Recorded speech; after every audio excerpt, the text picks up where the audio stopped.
Stille Nacht, or Silent Night, sung by Austrian musician Martin Mitter-Utzner, based on the original score, and it's part of a recording to mark the 200th anniversary of the Christmas hymn.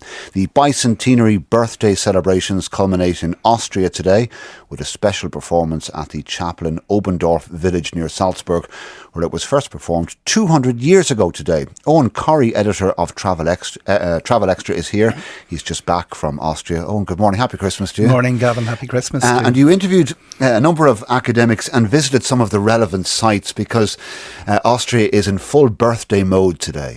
It is, and it's never sung. Silent Night is not sung until Christmas Eve in Austria. It's cherished. It's almost like unwrapping your present early if you actually sing this in advance. It's very associated with churches. It's very associated with a commemoration of that particularly difficult time in Austrian history, and the message of peace which Stille Nacht delivered around the world.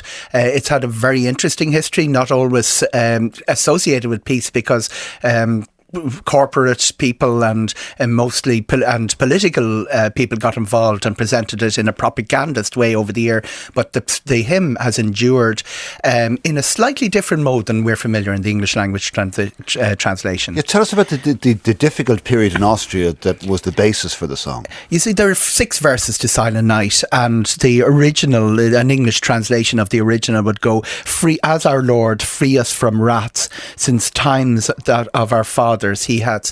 So that particular period, 1815 to 1818, and the author of the words, Joseph Moore, had written them in 1816. He met an organist, Franz Gruber, who put the tune. They put the tune together because there had been organ damage due to flooding in the church, on a guitar, and did that duet, a piece for 2 male voices that we just heard.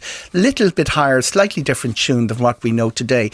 But Austria was getting, the Salzburgerland in particular, was going through a very difficult time. Napoleon's soldiers had just rolled through. They'd ravaged the countryside appropriately. Given this morning's tsunami news, there had been a major eruption of a volcano, one of the biggest in recorded human history, Mount Tambora in Indonesia, that had wiped out the crops for a couple of years in a row. It looked like God was angry.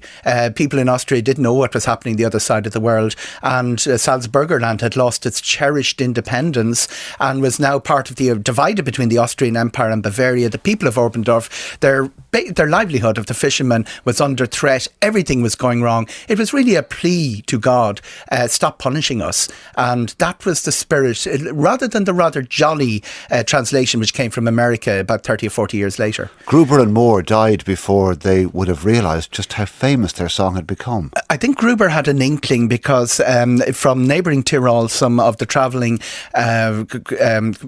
families, that tradition of the singing family that listeners would most recognise from the Von Trapps and The Sound of Music, that was very much alive and well in the 1820s. So it had been performed before royalty.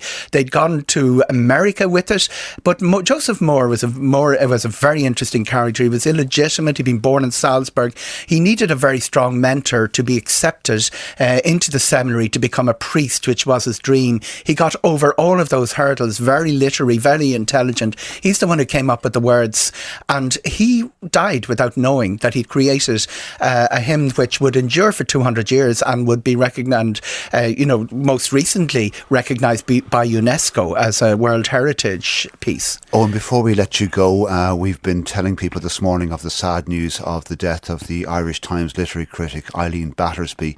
You knew her, very sad news. You knew her at the start of her career when she was writing about sport. Yeah, she arrived into the Sunday Tribune and her first published pieces were on sport. She was a very high-level collegiate runner in California.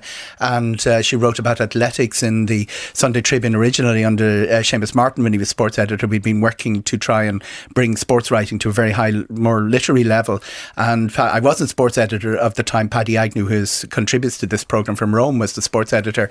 But when she arrived in with this very high literary style in sport, it was exactly what we needed. She wasn't writing for us very long. Her real target was to go into the literary field where she excelled. But it's really sad news this morning, Gavin. Oh, and thanks for coming at us, and a happy Christmas to you. Eoghan Corry, editor of Travel Extra. It's 7:45.